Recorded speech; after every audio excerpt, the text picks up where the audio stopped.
In recent years, there's been growing evidence that too much sugar can increase the risk of heart disease. It's a message that's taken decades to get out. NPR's Allison Aubrey reports on a paper published today that sheds light on what the sugar industry learned back in the 1970s about links between sugar and heart disease, but didn't reveal. Remember when fat was the dietary devil? For many years, Americans got the message to avoid fat, to cut way back. But until recently, not much was said about the need to limit sugar. Stanton Glantz of the University of California, San Francisco, says to understand why it took so long to get the message on sugar, you've got to go way back. Back in the 60s, the fact that diet affected heart disease was a new idea. And there was a debate going on about the role of fats and the role of sugar.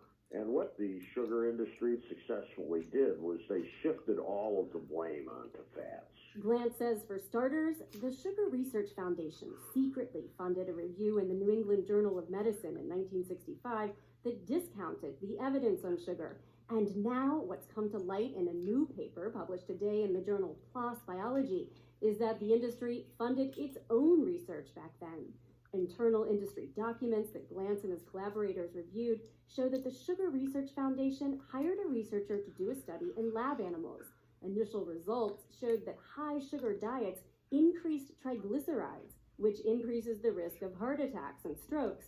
But Glantz says the findings never seemed to see the light of day. The researcher went to the Sugar Foundation and showed them his very exciting findings that sugar was increasing triglyceride levels through effects on the microbiome, and they pulled the plug on the study.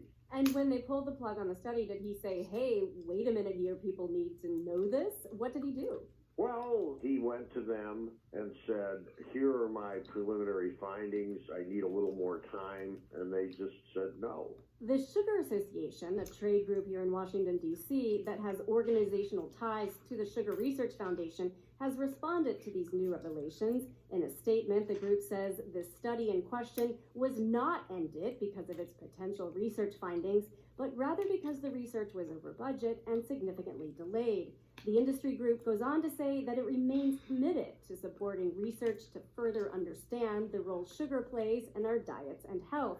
But critics argue the industry is still trying to slow down the consensus on sugar. The president of the Sugar Association has described the recent recommendation to limit added sugars to no more than 10% of our daily calories as, quote, scientifically out of bounds. Allison Aubrey, NPR News.